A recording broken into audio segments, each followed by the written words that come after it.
안녕하세요. 눈에 넣어도 아프지 않을 천사 같은 저희 딸의 결혼식을 앞두고 정말 온 세상이 뒤집어질 만한 사건이 있어 톡톡 사연을 찾아오게 됐습니다. 그 난리통에 딸아이의 마음에도 엄마에게 말할 수 없는 상처가 남았겠지만 그래도 저는 제 딸이 더 험한 꼴을 당하기 전에 시궁창 같은 구덩이에서 딸을 구해낼 수 있어 참 다행이라는 생각밖에 들지 않네요. 아직도 그때 일을 생각하면 화가 나서 손이 파들파들 떨리는데 저희 모녀의 상처도 하루빨리 아물길 바라면서 톡톡 사연에 얘기를 보냅니다. 한때 사돈이었던 그 사람이 매일 고통 속에 살면서 눈을 감길 바라면서 말입니다. 제가 살면서 누군가를 이렇게 미워해 본 적이 있었나 싶었는데 사람이 원래 더 큰 고통을 겪으면 지나간 고통은 자연스럽게 잊게 된다고 하잖아요. 제가 딱 그런가 봐요. 딸의 결혼 전에 제 인생에서 이것보다 더 큰 일은 없을 거다 하는 일을 겪고서도 그새 까먹어버린 걸 보면 말입니다. 저한테도 인생에서 나름 황금기라고 말할 수 있는 시기가 있었어요. 그게 제가 막 결혼을 하고 저희 딸을 낳았던 그때였던 것 같습니다. 저나 남편이나 평범하게 회사 생활하는 사람이었고, 뭐 그 어느 한쪽 집안이 기울거나 더하거나 하는 것도 없었고, 성격도 비슷하고, 왜 부부끼리는 하관이 비슷하면 잘 산다고 그러더라고요. 남편이랑 살기 시작하면서부터는 거울 보면 눈만 가리면 남편이랑 비슷해 보일 정도로 닮아가는 것 같더라고요. 내가 사랑하는 남자와 닮아가고 또 우리 둘을 꼭 닮은 자식을 얻는다는 것 얼마나 행복해요. 남편은 집안에 굉장히 헌신적인 사람도 아니었지만 그렇다고 해서 아빠로서 도리를 하지 않는 사람도 아니었어요. 가끔 시댁과의 사이에서 제대로 중재를 하지 못해 평범한 부부처럼 싸움을 하기도 했지만 다음 날이 되면 퇴근길에 꼭 제가 좋아하는 꽃 한 송이를 사서 들고 와 멋쩍게 사과를 하는 그런 사람. 자기는 세상에서 제가 첫 번째로 좋고 그 다음으로 좋아하는 게 딸이라고 그래놓고 퇴근을 하고 돌아오면 하루 종일 제 딸을 물고 빨고 하는 사람.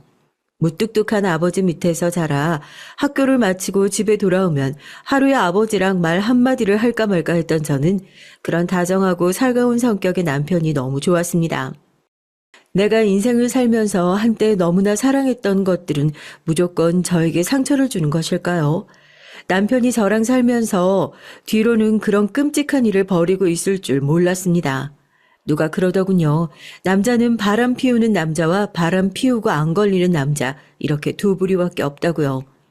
저도 알죠. 당연히 그렇지 않으신 분들이 훨씬 더 많다는 것을요. 제가 오죽 남편한테 미운 마음이 여태 많이 남아있으면 그렇겠습니까? 혹시라도 사연을 들으시는 분들께서 제 이런 발언에 열을 올리실까 싶어 미리 겁먹고 말씀드리네요. 예전에 남편이랑 TV를 보고 있다가 TV에서 왜 사랑과 전쟁 이런 프로그램 있잖아요. 뭐 어린 아내를 두고 바람핀 남편에 대한 얘기가 나왔어요. 저랑 남편도 7살 차이거든요.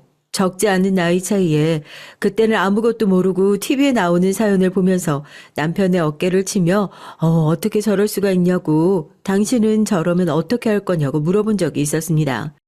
남편은 정말 대수롭지 않게 제 어깨를 꼭 안아주면서 당신처럼 예쁘고 어린 마누라를 두고 내가 어떻게 바람을 필 생각을 하냐고 그러더라고요.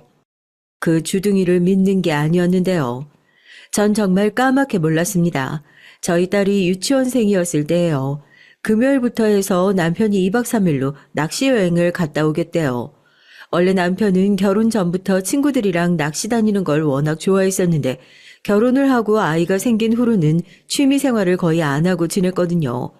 회사에서 아무리 늦게까지 회식을 한다고 하더라도 애 자는 모습은 꼭 보고 들어가야 한다고 11시 전에는 집으로 돌아와서 조용히 정리하고 자고요.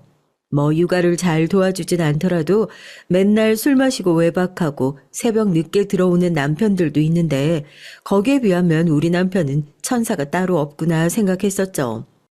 그런 남편이 정말 오랜만에 친구들이랑 취미생활 좀 즐기겠다는데 그거 안 된다고 막아서면 저도 나쁜 아내인 거잖아요. 조심해서 다녀와 여보. 월척이라도 낚아올리면 우리도 구경하게 사진 좀 보내주고. 알겠지? 어디 다치지 말고. 지연아, 아빠한테 인사해야지. 아빠 안녕히 다녀오세요. 웃으면서 딸한테 손을 흔들어주던 남편의 얼굴이 아직도 생생하게 기억납니다.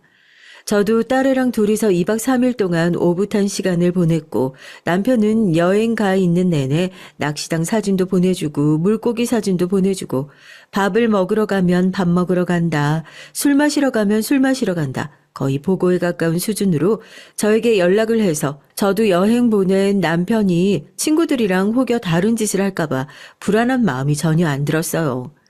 그런데 문제는 남편이 여행에서 돌아오고 나서 터졌어요. 잔뜩 피곤한 얼굴로 덕분에 잘 놀다 왔다면서 남편이 집으로 돌아왔어요.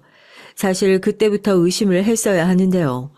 이번엔 민물 낚시를 간다고 했었거든요. 낚시 좀 해보신 분들은 알걸요. 그 흙밭에다가 낚시 가방을 던져놓으니까 그걸 차에 싣기 전에 대충 물티슈로 슥슥 닦고 집에 와서 물로 그 밑바닥을 헹궈내야 하거든요. 더군다나 남편이 여행 간 기간 동안에는 비까지 내려서 아마 땅이 더 질척했을 텐데 낚시 가방이 꼭 낚시를 다녀오지 않은 사람처럼 깨끗한 거 있죠? 아, 땅이 너무 더러워서 도저히 차에 실을 수가 없겠더라고. 그 옆에 수도가가 있어서 깨끗하게 씻어내버리고 왔어. 나 혼자서만 쌩하니 놀러 갔다 온 것도 미안한데 다녀와서 괜히 당신한테 일 시킬 수 없잖아. 잘했지? 진작에 이렇게 좀 씻어가지고 올 걸 그랬어. 집에 돌아와서 제가 가방을 닫기 힘들까봐 수도가에서 헹구고 왔다고 말은 하는데 뭔가 말로 설명할 수 없는 그 이상함이라고 해야 하나요? 이게 사람이 의심을 하게 되면 한도 끝도 없이 하게 되잖아요. 제가 그때 딱 그렇더라고요. 이 사람이 정말 낚시를 다녀온 게 맞나? 아니, 낚시를 안 다녀왔으면 나한테 그렇게 사진을 보내줄 수가 없으니까 당연히 낚시를 다녀온 게 맞겠지 싶다가도 씻으러 들어간 남편의 옷을 세탁기에 넣으려고 하다가 또 멈칫했어요. 분명 낚시를 다녀오고 나면 그 특유의 비린내라고 해야 하나요? 물 비린내며 떡밥 비린내며 이런 게 옷에 배어 있어야 하는데 정말 옷에는 땀 냄새 빼고는 아무런 냄새도 나지 않았죠. 애는 빨래하는 거 구경한다고 제 옆을 졸졸 쫓아다니면서 제 다리를 붙잡고 있는데 순간 심장이 덜컹하고 내려앉는 느낌이 들었습니다. 이 사람이 정말로 나한테 거짓말을 한 거면 어떡하지 하고요. 아무것도 하지 않았는데 정말 심장이 바깥으로 튀어나올 것처럼 두근두근 거리더라고요. 그때였어요. 빨래를 하기 위해서 바지 주머니를 확인하는데 핸드폰을 그대로 넣어놨더라고요. 지금 생각해보면 그래도 남편이 완벽하게 똑똑하진 않아서 참 다행이다 싶어요.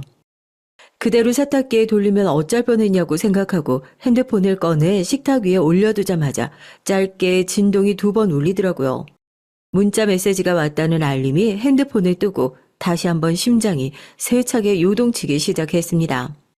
한편으로는 이걸 보면 안 된다는 생각, 이렇게 시작하면 정말 끝도 없을 거라는 생각이 마음속에 가득했지만 또 한편으로는 정말 남편이 결백하다는 것을 제 눈으로 확인해야지만 믿을 수 있을 것 같았어요.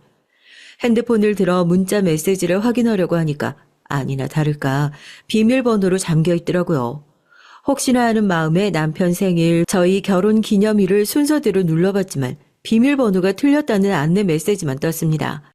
금방이라도 남편이 샤워를 마치고 나와서 제 모습을 보고 뭐 하는 거냐고 버럭 화를 낼 것 같은데 그 안에 빨리 이걸 확인해야 하는데 그러다 퍼뜩 생각이 들어 딸아이의 생일을 입력하니 휴대폰 잠금이 해제되더라고요. 자기 핸드폰 비밀번호도 딸 생일로 해놓은 남자인데 제가 이 사람을 절대 나를 배신하지 않을 거라 믿은 게 당연하지 않겠어요? 떨리는 마음으로 문자 메시지를 확인했습니다. 번호도 저장되지 않은 사람에게 장문의 문자가 와 있더라고요. 천천히 문자를 읽어 내려가다가 저는 그대로 기절할 뻔했어요. 핸드폰을 뚝 떨어뜨린 저를 보고 딸아이는 아무것도 모른다는 천진난만한 표정으로 저를 올려다봤고 거짓말처럼 눈물이 뚝뚝 떨어지더라고요. 무슨 내용이었냐고요? 거의 편지에 가까운 내용이었어요. 너무 충격적이었지만 대강 기억나는 것들만 말씀드리면 그래도 당신이랑 여행을 다녀오니까 마음이 어느 정도 정리가 되는 것 같다며 또다시 서로의 가정에 충실하게 살다가 종종 이렇게 만났으면 좋겠다는 얘기. 당신과 보낸 밤이 너무나도 즐거웠다는 얘기. 짓궂은 남편의 친구가 장난스럽게 보낸 문자였으면 좋았을 테지만 발신자는 그런 생각을 하지 못하게 사진까지 정성스레 첨부해 보냈더라고요. 제 남편의 목을 다정하게 끌어안고 볼에 입을 맞추고 있는 사진이 연달아 왔고 사진 속 남편은 너무나도 행복해 보였습니다. 그 사진을 본 전 정말 딱 죽고 싶은 마음뿐이었고요. 사진 속에 있는 여자는 저희 결혼식 때도 왔었던 여자였거든요. 그때는 회사에서 만난 본인의 지인이라고 저를 소개하고 심지어 남편과 제가 팔짱을 끼고 있는 바로 뒷줄에 서서 찍은 결혼식 사진이 아직도 남아있는데 얼마나 오랜 시간 동안 저를 속여왔던 건지 상상도 되지 않았습니다. 뻔뻔하게 머리를 털면서 욕실에서 나오는 남편을 보자마자 전 아이가 옆에서 지켜보고 있다는 것도 순식간에 잊어버리고 남편의 따귀를 냅다 갈겼어요. 지금 이게 무슨 짓이냐면서 어이없어하는 남편에게 핸드폰을 집어던지니 입을 꾹 다물더라고요. 아이가 자지러지듯이 울기 시작했지만 그런 아이를 안아서 달랠 만한 조그마한 마음의 여유도 제겐 없었습니다. 당연히 딸이한테도 그러면 안 된다는 것을 잘 알면서 적어도 이 광경을 보고 있는 것보다는 훨씬 낫겠지 싶어서 방으로 얼른 딸을 넣고 좋아하는 과자를 쥐어주면서 그랬어요. 밖에서 무슨 소리가 나도 절대로 문 열어보지 말라고요.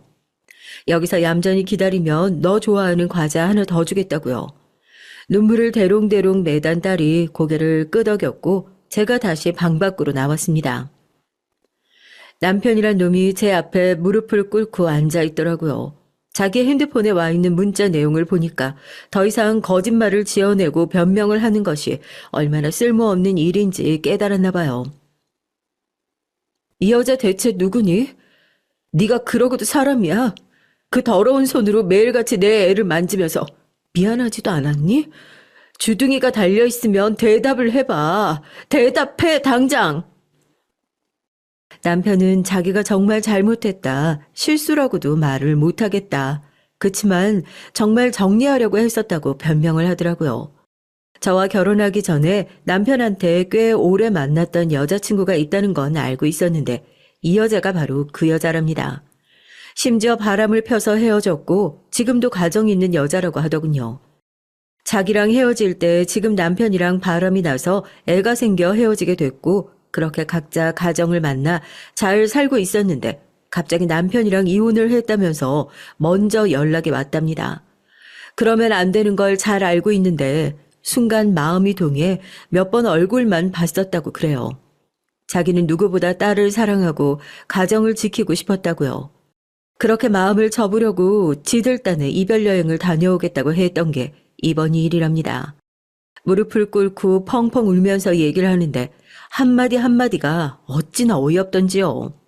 자기는 정말 끝이라 생각했다고 문자를 보낸 것까지 보내주더라고요.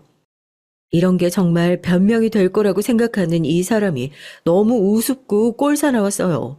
당장이라도 눈앞에서 죽여버리고 싶고 그 얘기를 듣고 나서 진짜 남편의 머리통을 뽑을 것처럼 쥐어잡고 흔들고 미친 사람처럼 소리를 지르고 울었던 것 같아요. 당장 내 눈앞에서 나가라고, 당장 사라지라고 남편의 얼굴에 피멍이 들 때까지 주먹질을 했습니다. 난 정말 가족밖에 없어. 남자들 살면서 이런 실수 한 번씩은 한다고 하잖아. 이번 한 번만 용서해주면 다시는 그럴 일 없을 거야. 믿어줘. 마음 정리되면 연락해. 혼자 오만 불쌍한 척은 다 하면서 무슨 드라마 남자 주인공이라도 된 것 마냥 그 난리를 피우고 나가는데 문이 닫히는 소리가 들리고 정말 정신이 나가버린 것 같더라고요. 이혼을 해야 하나, 이혼을 해야겠지. 하면 애는 어떻게 하지? 그 상간녀의 손에서 절대 키울 수 없으니까 애는 내가 데리고 가는데 지금 당장 회사에 복직한다고 신청부터 해야 하나.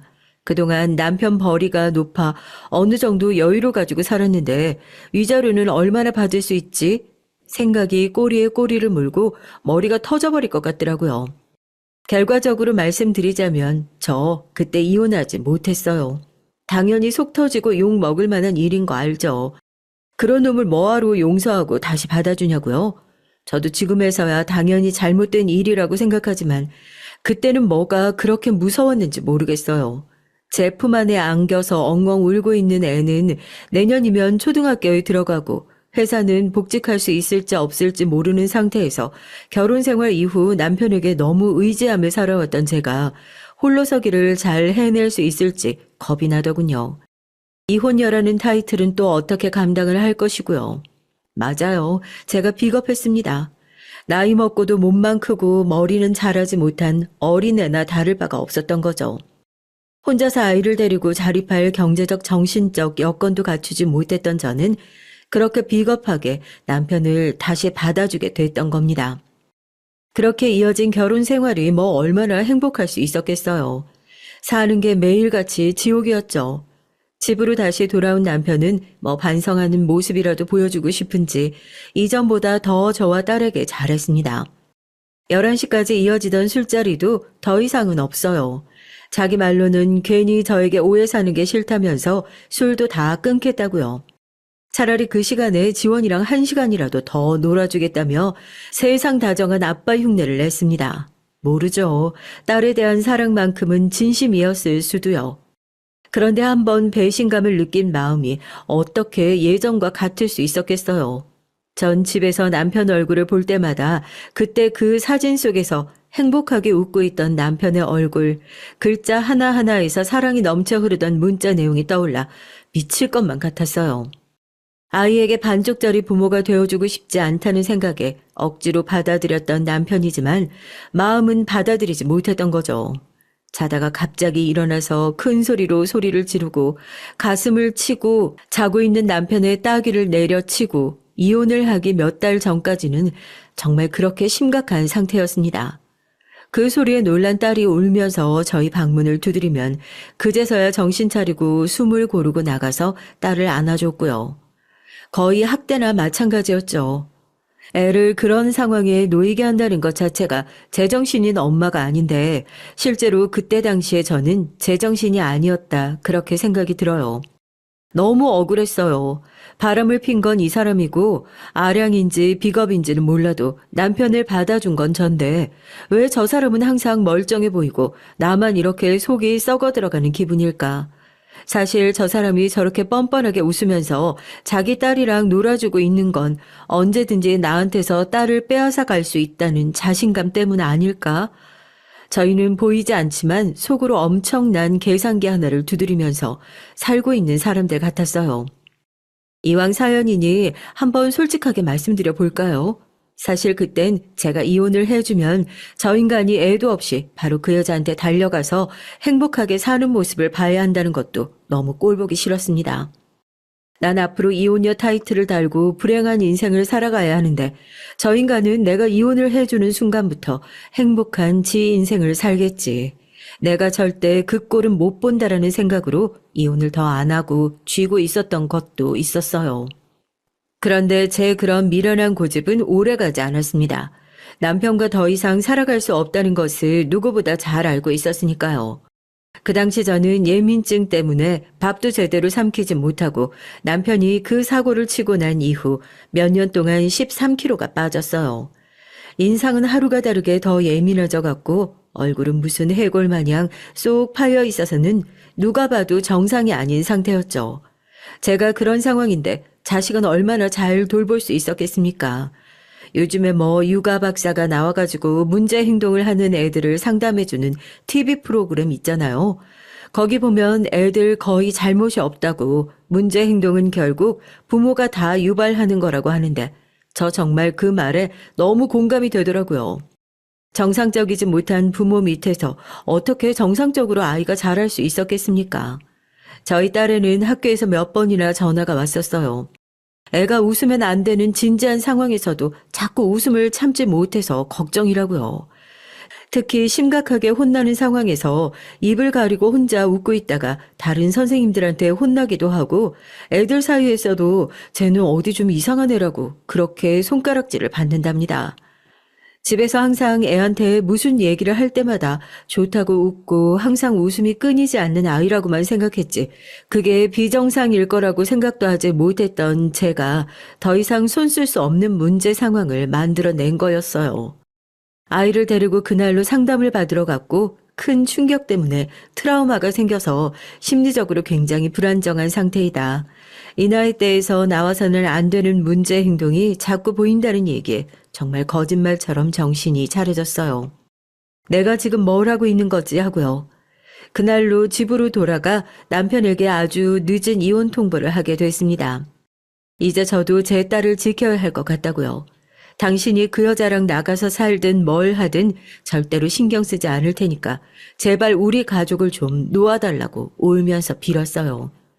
몇 년 동안 제가 괴로워하는 모습을 보았지만 자기가 용서받는 중이라고 생각했던 남편은 어안이 벙벙했을 겁니다. 사람이 또 소름 끼치는 게 그거예요. 지금 몇 년이나 전에 있었던 일을 가지고 이혼 소송을 걸려고 하는 거냐고, 그걸로 위자료 받을 수 있을 것 같냐고 그러는데요. 사람이 참 돈 앞에서 추접스러워질 수밖에 없긴 한다만 결국 또 돈을 가지고 핏대를 세우는 남편을 보니 마음속에 아이 아빠로서 남아있던 일말의 정까지 탈탈 털리는 것 같았습니다. 몇 년 전의 일을 가지고도 이혼이 되더라고요. 참 우리나라가 가정법원이 좋다는 생각을 새삼해요. 법원에서 이혼 소송의 승소 소식을 받아들고 이제 아이와 새 출발을 해야겠다 결심했습니다. 소송이 끝나고 나서 남편은 뒤도 안 돌아보고 떠났어요. 물론 딸의 면접 교섭 요청은 했었죠. 저도 이혼을 했다는 이유만으로 딸한테 상처를 주고 싶지 않았고 초등학교 고학년에 올라간 딸에게 물어보기까지 했습니다. 엄마랑 아빠랑 이혼하게 됐는데 두 사람 서로 잘 맞지 않아서 이제 같이 살 수가 없어. 그래서 웃으면서 헤어지자고 약속한 거야. 그런데 그 약속은 엄마랑 아빠가 한 거지 지원이랑 아빠가 한 약속은 아니잖아? 지원이가 아빠 보고 싶다고 하면 언제든지 아빠 볼 수 있다고 그러셨어. 지원이도 그렇게 했으면 좋겠니? 속으로 절대 그렇다고 얘기하지 말아라. 너를 매개로 그 사람과 다시는 만나고 싶지 않다. 그렇게 또 이기적인 생각을 했어요. 그때도 딸애는 제 눈치를 살피면서 잡은 손이 아프다고 놓아달라고 하더니 그러더라고요. 자기도 생각을 해보니까 이제 아빠가 별로 보고 싶지 않을 것 같다고요. 울면서 딸을 끌어안고 미안하다고 고맙다고 몇 시간 동안 그렇게 울고불고 빌었던 것 같습니다. 그렇게 저와 딸애의 홀로 서기가 시작된 거였고요. 이혼하기 전에는 그게 진짜 무서웠어요. 남들이 이혼했다고 손가락질 하는 거요. 우리나라는 진짜 심하지 않나요? 이혼을 했다고 얘기를 하면 그때부터 눈빛이 달라져요. 입 밖으로 꺼내는 사람은 몇 명 없지만 분명히 네가 하자가 있으니까 남편이랑 이혼을 하게 됐을 거다. 그런 생각이 전제에 깔려 있는 것 같아요. 넌 남들과 다른 인생을 살고 있으니까 네 인생은 실패한 거다 하고 마음속으로 딱 낙인을 찍어버리는 것 같은? 물론 전 무슨 얘기를 듣던지 상관이 없었죠. 이미 망칠 대로 망친 인생, 여기서 다른 인생을 살고 실패할 거라는 조롱을 듣는다고 더 무너질 곳도 없는 것 같고, 그래 니들 맘대로 생각하고 니들 맘대로 떠들어라 그랬죠. 그런데 제 딸은 아니잖아요. 저 때문에 제 딸이 듣지 않아도 될 말들을 듣고 이상한 소문의 주인공이 되고 하는 것은 끔찍하게 싫었어요. 괜히 밖에 나가서 쟤네 집에는 아빠가 없어서 그래 라는 얘기를 듣게 하고 싶지 않아서 애 어렸을 때부터 제가 아빠 역할까지 다 맡아서 하면서 지냈던 것 같아요.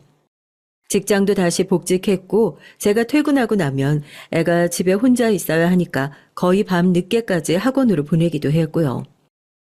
그렇게 손 안에 쥐고 있어야 마음이 놓이는 사람처럼 딸을 키웠는데 싫은 내색을 한번 하지 않은 딸한테 너무 고마울 뿐이죠.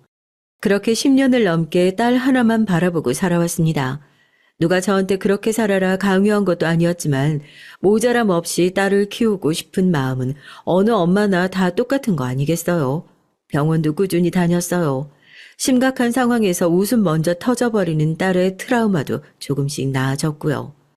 조금 더 크고 나서는 그때 얘기를 저와 서스럼 없이 하기도 했답니다. 그냥 그땐 너무 무서웠던 것 같아. 항상 엄마를 붙잡으면 엄마가 웃으면서 안아 올려줬는데 그때 엄마 표정 너무 무서워서 그게 나 때문인 것 같아서 괴롭더라고. 나만 없었으면 엄마도 그렇게 안 힘들고 금방 이혼할 수 있지 않았을까 싶기도 하고. 당연히 아닌 거 알지.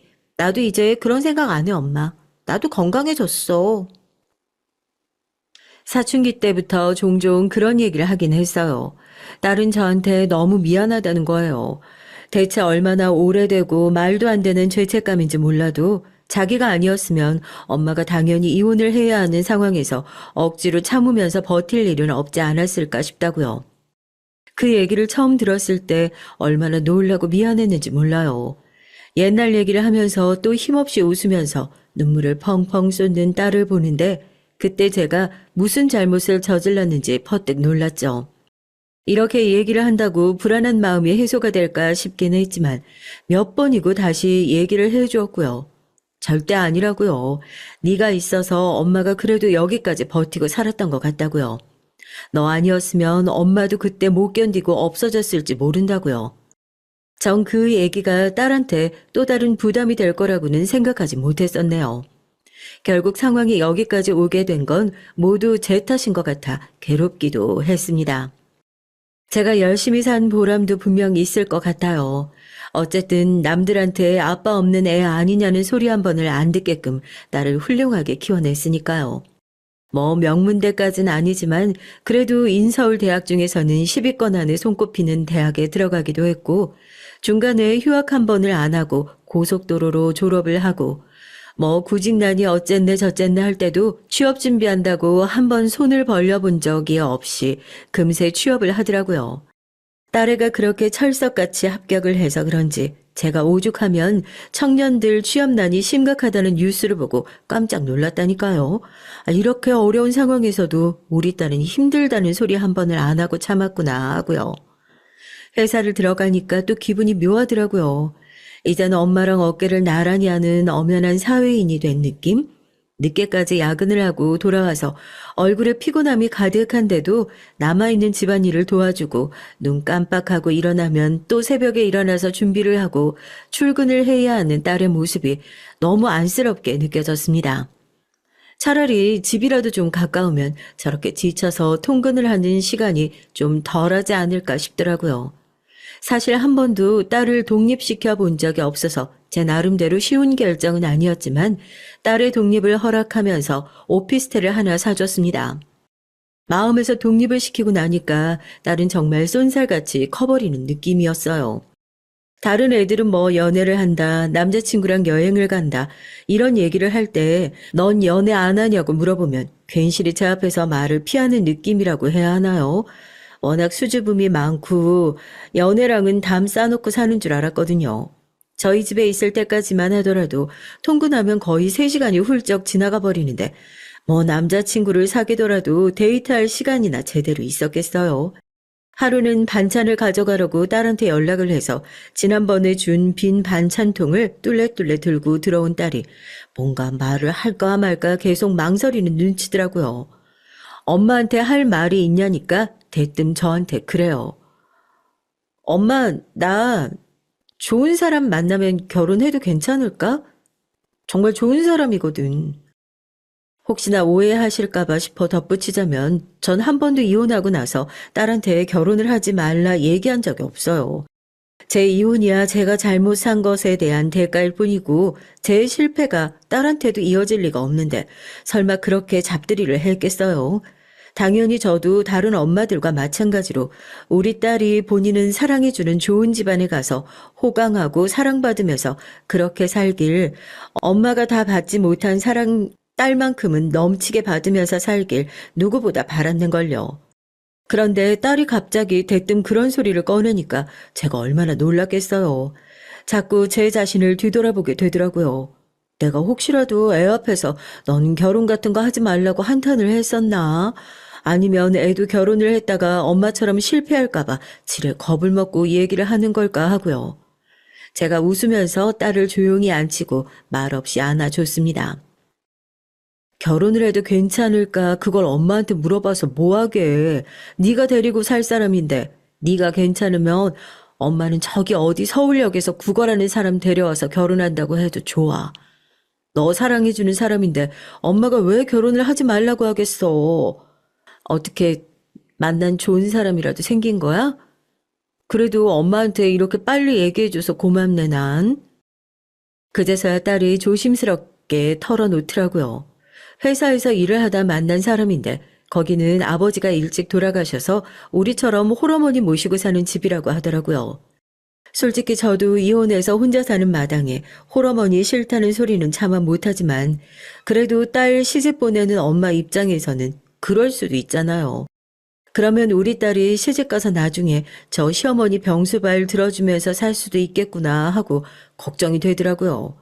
제가 그런 걱정을 하고 있다는 것을 꼭 알기라도 한 것처럼 딸이 손사리를 치면서 그러더라고요. 사돈될 사람이 굉장히 독립적이고 멋있는 분이래요. 젊었을 때는 이것저것 일도 많이 하시고 지금은 바깥사돈이 돌아가셔서 그 보험금으로 건물 하나 사가지고 임대업 사업을 하고 있는데 돈은 둘째치고 명예를 중요하게 생각하시는 분이라서 지금도 밖에서 무슨 위원장, 무슨 이사 이렇게 직함을 여러 달고 있다고요. 얘기를 들어보니까 저랑 나이도 비슷한 것 같고 적어도 명예를 생각하는 사람이면 자기 명예에 똥칠할 짓은 안 하겠다 싶어서 저도 좀 안심이 되더라고요. 그래서 저도 딸한테 어떤 사람인지 좀 보자고 한번 데리고 와서 인사를 시키라고 그랬어요. 평소에는 감정 표현도 크게 없는 딸인데 제 얘기에 신이 나서는 둘이서 어떻게 만났고 사위될 사람이 어떤 사람이고 잔뜩 들떠서 얘기를 하는 모습을 보면서 뿌듯하기도 하고 기특하기도 하고 언제 이렇게 다 커서 내 품을 완전히 떠나갈 준비를 하는구나 대견스러우면서도 한편으로는 서운한 마음이 있었죠.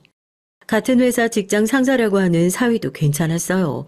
그래서 언제쯤 결혼할 생각이냐 물어보니까 본인은 여건만 된다면 결혼식 같은 거칠의 행사는 빨리 하고 빨리 끝내고 싶다고 하더라고요. 성격도 시원시원한 게 제 마음에 쏙 드는 저희 딸의 얼굴을 보니까 눈에 아주 애정이 뚝뚝 떨어지더라고요. 사위가 인사를 하고 집으로 돌아가고 나서 제가 딸한테 그랬다니까요. 너 좋아하는 게 너무 티가 난다고. 수줍게 웃던 딸의 모습이 아직도 생생합니다. 양가에서 결혼 얘기가 본격적으로 나오기 시작하고 날짜나 혼수를 상의하기 위해서 상견례 자리가 마련됐어요. 그곳에서 처음 보게 된 시어머니의 인상 때문에 저는 이런 일이 생길 거라 감히 예상조차 하지 않았어요. 이래서 사람 겉모습만 보고 판단하면 안 된다는 건데요. 상견례 자리에 나왔던 사돈은 제가 딸한테 전해 들었던 것처럼 굉장히 교양 있고 우아하더라고요. 오히려 그 자리에서는 상견례는 둘째치고 나이가 비슷하고 혼자 지내는 공통점이 있는 좋은 친구가 생길 것 같아 반가운 기분까지 들었습니다. 듣자 하니까 사돈께서 공사다망하시다고 들었는데 바쁘신 와중에도 이렇게 시간 내주셔서 너무 감사드려요. 저희 아이도 배울 만한 좋은 어른을 만난 것 같아 참 다행이다 싶습니다. 저도 그렇고 제 딸도 그렇고 모쪼록 사돈댁에서 보탬이 됐으면 하네요. 새아가가 누굴 닮았나 했더니 사돈의 훌륭한 인품을 그대로 빼다 박았나 봅니다. 덕분에 귀한 인연 생긴 것 같아 참 다행이네요. 혹시라도 이혼을 한 제 과거가 딸의 발목을 잡을까봐 걱정하기도 했는데 되려 어려운 상황에서 훌륭하게 딸을 키워내신 것 같다며 칭찬을 아끼지 않던 사람이었어요. 오히려 공적, 사적인 일로 굉장히 바쁘다 보니 시집살이 걱정은 안 해도 되겠다 내심 안도했던 것도 있고요. 얘기를 들어보니까 지역구에서 정치활동을 하려고 준비 중이라고 하더라고요. 그때까지만 하더라도 사돈이 너무나 마음에 들어서 어떤 식으로든 보탬이 됐으면 좋겠다 진심으로 얘기를 했어요. 혹시라도 도울 일이 있으면 고민하지 마시고 어떤 식으로든 연락을 달라고 그랬죠. 저도 일을 하면서 이래저래 얻게 된 귀한 인연들이 많으니 사돈 앞길에 도움이 될까 싶어서요. 그렇게 좋은 분위기에서 상견례가 마무리되고 본격적으로 결혼 준비가 시작됐습니다. 예비사위는 신혼집 계약금에 보태겠다면서 살던 집으로 정리하고 결혼식을 하기 전 본가로 들어가 있었고 저희 딸은 회사 일정과 오피스텔 계약이 그렇게 쉽게 정리가 되지 않아서 살던 곳에서 계속 있었고요. 저도 딸 시집 보내는 건 처음이라 결혼 준비가 이렇게 바쁘고 정신없는 일인지 처음 알았네요. 저희 딸도 회사를 다니면서 연차를 쓰고 웨딩 촬영을 하고 퇴근하고 나서는 청첩장을 돌리러 다니고 일과 결혼 준비를 병행하느라 정신이 없었고요. 가끔 통화하면 그런 얘기를 하더라고요. 시댁에서는 결혼을 하고 나면 시댁 생활을 좀 하다가 독립을 했으면 좋겠다 하는 눈치인 것 같다고요. 아파트 계약금까지 걸어놓은 마당에 예비 사위가 대뜸 계약 파기하면 위약금이 얼마인지 물어봐서 혹시라도 들어오라고 하실까봐 걱정이라고요. 엄마는 시집살이 안 해봤어. 잠깐 들어와서 살다가 나가라고 해놓고 그렇게 얼레벌레 눌러앉게 되는 거야. 결혼 앞두고 아직 오지도 않은 일로 괜히 걱정 말고 하던 준비나 잘 마무리해. 일하면서 준비하느라 정신없을 텐데 힘든 거 있으면 엄마한테 바로 얘기하고. 딸이 넌지시 얘기를 하던 그 말이 괜한 걱정이 아니라는 것을 알게 된 건 바로 결혼식 전날이었습니다. 새벽에 일찌감치 출발해야 한다면서 결혼식장에서 만나자고 한 딸이었지만 그래도 엄마 마음이라는 게 어떻게 그렇습니까? 안 그래도 정말 이제는 딸을 보내줄 때가 된 것 같아서 괜시리 마음이 헛헛한데 혼자서 그 작은 오피스텔에 있을 걸 생각하니까 영 마음이 쓰여서 안 되겠더라고요. 아침에 운전이라도 해줘야겠다는 마음으로 점심을 먹고 나서 딸의 집으로 차를 몰고 달려갔습니다. 엄마의 깜짝 방문에 딸도 놀라긴 했지만 내심 좋아하는 눈치더라고요. 딸이랑 누워서 이런저런 얘기를 하다가 내 품을 떠나가는 느낌에 울컥 감정이 솟구쳐서 딸 몰래 눈물을 찍어내기도 했어요. 내일 새벽부터 화장하려면 그래도 오늘 피부 관리라도 좀 해야 되는 거 아니야? 엄마랑 지금 마사지 샵이라도 한번 다녀올래? 마사지는 괜히 안 받던 사람이 호사 누린다고 피부 놀라서 뒤집어질라. 엄마 그러지 말고 나가서 팩 하나만 사다 주면 안 돼? 오랜만에 둘이 누워서 팩이라도 한번 하게. 딸애가 한참 어렸을 때 제가 마스크팩을 하고 남은 화장품을 얼굴에 발라주곤 했었는데 그 생각이 났나 봐요. 그러면 씻고 준비하고 있으라고 얘기를 하고 얼른 집 앞에 화장품 가게를 다녀왔죠. 그래도 이렇게 와서 딸이랑 마지막으로 추억을 좀 쌓을 수 있겠구나 하고 발걸음을 제게 눌려 다녀왔는데 집으로 돌아오고 나서 제가 본 광경은 충격 그 자체였습니다. 처음에는 문 밖으로까지 시끄러운 소리가 새어나오길래 그 사이에 텔레비전이라도 틀어놓은 건가 했는데 문을 열고 들어가니 도어락 소리는 들리지도 않을 정도로 큰 소리로 화를 내고 있더라고요. 그 교양 넘치던 사돈이요. 저희 딸한테 삿대질까지 해가면서요. 예, 내가 너한테 멍만금을 해오래. 뭘 해달래. 딱 봐도 빌빌거리는 집안 가둬졌으면 감사한 줄 알아야지. 네가 어떻게 우리 아들을 구워 삶았으면 합가기 싫다고 애가 그런 소리를 해. 일주일에 3번씩 밥 먹으러 오라는 게 뭐 그렇게 어렵다고, 응? 시댁은 학교야. 너 학교 다닐 때 결석하니? 시댁에서 출석 도장 하나 제대로 못 찍겠다는 애를 내가 뭐가 좋다고 며느리로 들여야 하는 거야? 당장 내일 결혼식 확 엎어버리고 마음 같아서는 우리 애 다른 데 장가 보내고 싶다. 잘난 거 하나 없는 것들이 요새는. 내가 결혼했다고 우리 아들 너 따위 것한테 뺏길 것 같아? 꿈 깨! 얘기를 들어보니 딸의 걱정이 맞더라고요. 사돈은 합가가 본인 뜻대로 이루어지지 않는 것 같자 집에 들어온 본인 아들을 붙잡고 울며 겨자 먹기로 독립은 시켜주되 결혼하고 나면 무조건 시댁에 일주일에 3번씩은 와서 저녁을 먹고 가라. 하루는 자고 가야 된다. 되도 않는 고집을 피웠나 봅니다. 또 그 와중에 예비사위는 저희 딸 핑계를 대면서 새댁이 그러면 너무 힘들지 않겠냐고 방어적인 태도로 나왔고 사돈은 그 얘기를 듣고 저희 딸이 아들을 꼬드겨서 지금 아들이 본인한테 반기를 드는 거다 생각을 하고 세상에 결혼식 전날 저희 딸을 찾아와서 그렇게 폭언을 퍼붓고 있었던 거예요. 기가 막혀서 당장 쫓아가 뜯어 말리려고 했는데 순간 사돈이 저희 딸의 뺨을 확 내려치는 게 아니겠어요. 반사적으로 몸이 먼저 뛰어나가더라고요. 제가 딸의 집에 와보지 않았으면 무슨 일이 일어났을지 아찔하더군요.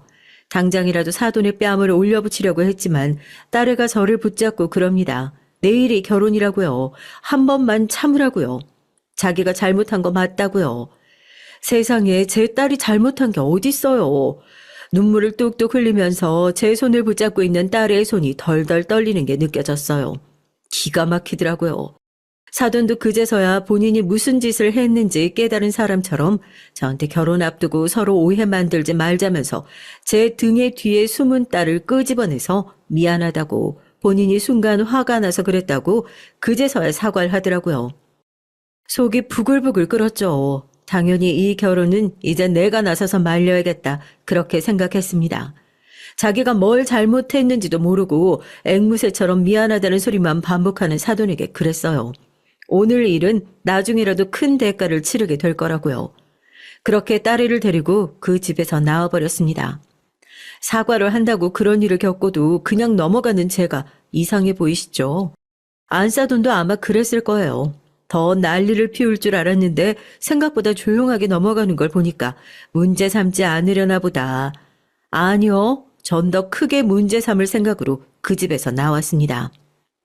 삼보 전진을 위한 일보 후퇴라고 해야 할까요?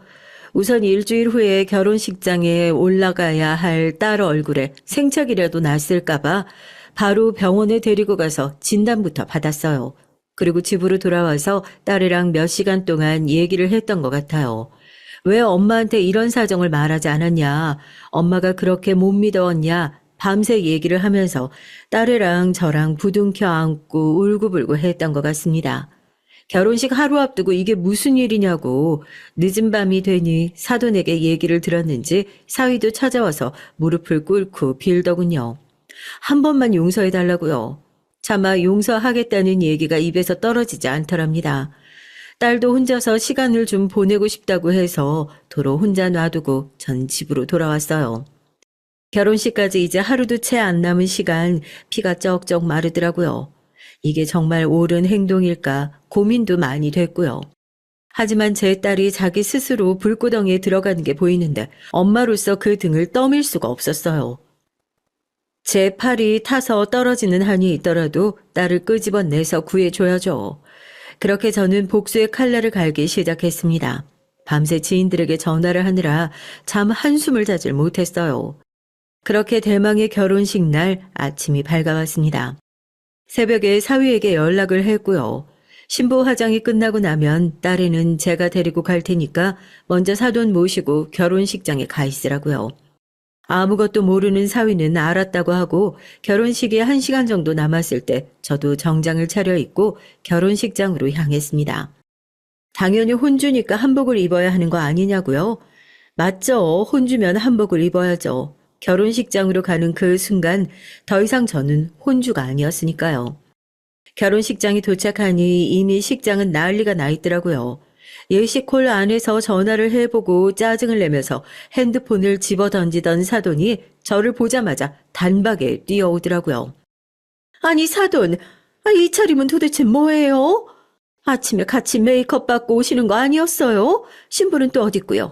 지금 시간이 몇인데 하객들한테 말씀은 제대로 전한 거 맞아요? 아니 곧 식 시작하는데 어떻게 신부 쪽 하객들이 코빼기도 안 비출 수가 있어요? 제 예상대로 결혼식장은 신랑 쪽 하객들로 가득 차 있었습니다. 그 난리통에 신랑 측 하객들도 웅성거리면서 신부가 안 온 거냐, 혼주는 왜 저런 옷을 입고 있냐, 자기들끼리 쑥덕거리더라고요. 안사돈도 다른 사람들의 눈을 의식한 건지 우선 나가서 얘기하자고 제 팔을 잡아 끄는데 제가 그 팔을 탁 뿌리쳐 버렸습니다. 눈이 둥그레져서 저를 쳐다보더라고요. 내 딸한테 손찌검까지 해놓고 어디서 뻔뻔하게? 내가 이 미친 집안에 우리 딸을 보내줄 줄 알았어요? 사람한테 덤빌 때는 적어도 누울 자리, 눕지 말아야 할 자리 구분은 하셨어야죠. 다들 들어오세요. 제 외침에 경찰들이 우르르 결혼식장 안으로 들이닥쳤습니다. 신랑 측 하객들은 이게 무슨 일인지 눈이 동그래지고 결혼식장은 그야말로 난리가 났죠. 당신을 김지원 씨 폭행 혐의로 긴급 체포합니다. 당신 묵비권 행사할 수 있으며 당신이 한 발언은 법정에서 불리하게 사용될 수 있습니다. 결혼식장에서 수갑을 채우는 경찰들에게 뭔가 오해가 있다면서 한복을 곱게 차려입은 사돈이 울부짖기 시작했고 저는 그런 사돈의 얼굴을 제 딸의 진단서로 후려쳤어요. 그리고서는 웅성거리는 하객들을 뚫고 나가 마이크를 잡고 상황을 알렸습니다. 신랑 측 혼주 서예숙 씨는 신부인 제 딸 김지원을 폭행한 혐의로 긴급 체포됐습니다. 이딴 미친 집안에 제 딸 차마 보낼 수가 없어서 여러분의 귀한 시간을 뺏은 점 진심으로 죄송하게 생각합니다. 이 결혼은 오늘부로 파혼이니까 하객 여러분들께서는 모두 일어나서 돌아가 주시기 바랍니다. 그리고 단상을 내려와 사돈 앞에 섰어요. 울면서 저를 째려보면서 어떻게 사람을 이렇게 망신 줄 수 있냐고 소리를 지르더라고요. 그럼 내가 이 망나니 같은 집구석에 우리 딸을 순순히 내어줄 줄 알았니? 뭐? 너 같은 철면피가 정치를 해? 지역구 선거에 나가? 여러분 똑똑히 보세요. 이 뻔뻔한 인간이 제 딸이 독립하겠다는 이유 하나만으로 제 딸 뺨을 때린 인간입니다. 앞에서는 세상 좋은 시어머니인 척하고 뒤에서는 제 딸을 못 잡아먹어서 안달이었던 이 사람이 정치계로 입문하면 우리 지역구 망하는 건 시간 문제예요. 이 여자 얼굴 똑똑히 봐두세요. 나중에 우리 지역 살림 말아먹을 인간이니까요. 이게 다 어떻게 된 일이냐고요? 아무리 생각해도 이렇게 순순히 딸을 시집 보냈다가 저 집에서 어떤 심한 꼴을 당할지 심란하더라고요. 딸애를 다시 집으로 불렀습니다. 이런 결혼 네가 정말 하고 싶은 게 맞냐고요. 딸도 펑펑 울면서 고개를 저어요. 아무리 예비사위를 사랑하더라도 이런 취급 받으면서 평생 살 수 없을 것 같다고요. 제가 딸을 안아주면서 그랬습니다. 네가 싫다고 한다면 엄마는 언제든지 널 지켜낼 거라고요. 그렇게 저는 딸을 병원으로 데리고 가서 얻어맞은 얼굴을 보여주고 진단서를 끊어놓고 내일 결혼식장에 오기로 한 하객들에게 하나하나 전화를 돌렸어요. 사정을 전부 다 얘기를 하진 않았지만 내일 결혼식에 오지 않는 것이 우리 딸 살리는 길이다. 그 집안이 우리 딸 잡아먹게 생겨서 내일 사람들 다 보는 앞에서 파혼하고 망신 줄 거다 얘기를 하고 오기로 한 하객들을 전부 물렸습니다. 그리고 딸애는 집에 놔두고 제가 나선 거예요. 경찰서에 들려서 사돈의 폭행 혐의를 접수하고 경찰관을 대동해서 결혼식장에 나타나게 된 것입니다. 제 얘기가 아니라고 손사래를 치면서 한복자락으로 얼굴을 가리는 사돈을 보니 제가 한 선택이 나쁘지 않았구나 싶더라고요. 설령 얼굴을 가린다고 한들 그 죄까지 가려지겠습니까? 앞으로도 그렇게 살아. 나랑 내 딸한테 눈에 띌 생각하지도 말고 그땐 경찰 신고로 안 끝나. 원래 딸 가진 엄마는 내 딸 위해서 못하는 게 없는 법이거든. 그땐 경찰 손 안 빌리고 내가 네 숨통 끊어놓을 테니까. 알겠어? 하객들은 혀를 끌끌 차면서 결혼식장을 하나둘씩 빠져나가고 사돈은 끝까지 도끼 가득한 눈으로 저를 노려보더라고요. 경찰관들에게 잠시 뒤 좀 돌아줄 수 있냐 정중히 부탁을 드렸습니다. 경찰관들이 다 이해한다는 얼굴로 고개를 돌리고 저는 그 자리에서 안사돈의 뺨을 있는 힘껏 내리쳤어요. 바닥에 납작 엎드려 있는 모습을 보니까 딸의 복수를 제대로 해준 것 같아 정말이지 막힌 속이 뻥 하고 뚫리는 기분이었답니다. 그렇게 딸 결혼식을 제 손으로 망치게 됐어요. 딸도 저도 후회는 없어요. 딸은 오피스텔을 정리하고 지금 저희 집으로 찾아와서 또 다른 싸움을 준비하고 있습니다. 어떻게 하면 이 여자를 최대한 묶어 놓을 수 있을지 법률 상담까지 받아가며 싸우고 있는 중이에요. 이번에 제대로 형이 나오면 아마 사돈이 꿈꾸는 정치 입문에는 발도 못 담그지 않을까 싶습니다. 딸과의 사이도 더욱 좋아졌고요. 엄마한테 진작 얘기를 하지 못했던 것을 착한 딸은 괜히 미안해 하더라고요. 저희 모녀 이제는 서로한테 미안할 일 없이 거짓 없이 늦었지만 저희도 엉켜있는 실타래를 하나하나 풀어보려고 합니다. 쉽지 않고 빨리 끝나지 않을 긴 싸움이 되겠지만 그래도 딸이 있어 든든하고 버틸 수 있겠다 싶습니다. 고생했던 저희 딸 인생이 앞으로는 꽃길만 가득하도록 좋은 덕담 한마디씩 남겨주세요. 딸이랑 함께 댓글 보면서 저희도 깊은 상처로 남지 않게 못난 흉으로 남지 않게 서로의 마음 잘 달래보겠습니다. 이야기 들어주셔서 감사해요. 늘 행복하시고 건강하세요. 안녕하세요. 저는 남편과 신혼생활을 즐기고 있는 30대 여성입니다. 오늘 제가 사연을 보내는 이유는 진정한 우정에 대해 얘기하고 싶어졌기 때문이에요. 살면서 겪어보니 우정에도 다양한 종류가 있더라고요. 초중고 학창 시절을 내내 함께한 동창생들과 몇십 년을 넘게 쌓아온 것도 우정이고, 대학교 동기들이나 직장 동료들과 희노애락을 함께하며 쌓아온 것도 우정이고요. 이렇듯 우리 주위에는 우정이라면 우정이라고 말할 수 있는 것들이 넘쳐납니다. 그런데 결혼, 장례식, 출산 등등 대소사를 겪으며 진짜 우정, 그리고 진짜 친구가 중요할 때 드러난다고 하잖아요. 제가 실제로 그런 일을 최근에 겪게 되어 그 얘기를 나눠보려고 합니다. 전 28살 딱 결혼 정년기에 결혼을 진행하게 됐어요. 늦지도 빠르지도 않은 나이였고 친구들도 거의 그 즈음에 이미 결혼을 했거나 결혼을 앞두고 있어서 관심이 많은 애들이 많았죠. 그러다 보니 친구들은 만나면 관심사가 온통 결혼 얘기로 흘러가지 않겠어요? 아무래도 결혼에 대해 얘기를 하게 되면 그 사람의 경제력에 대해 어렴풋이 예상이 가서 저는 말을 조심하는 편이었는데 친구들 중에서는 그런 친구들도 있고 아닌 친구들도 있었어요. 대표적인 예가 고등학교 동창생 모임과 대학 동기를 모임에서 차이였죠. 동창생들은요, 남편이 누가 됐던 별로 크게 개의치 않는 분위기였거든요. 그도 그럴 게 결혼을 한 애들 중에는 동네에서 같이 나고 자란 남자 동창생과 결혼을 한 애도 있었고, 나이 차이가 많이 나는 지방에 시집을 간 친구도 있었고요. 아무래도 제가 태어나고 자란 곳이 지방 소도시다 보니 사는 모습이라는 게 다 뻔했고, 거기에 대해 왈가왈부할 사람이 없는 건 당연했죠. 말 조심하는 건 당연했고요. 형편이 그만하다 보니 누가 얼마나 잘 산다더라, 누가 얼마나 못 산다더라.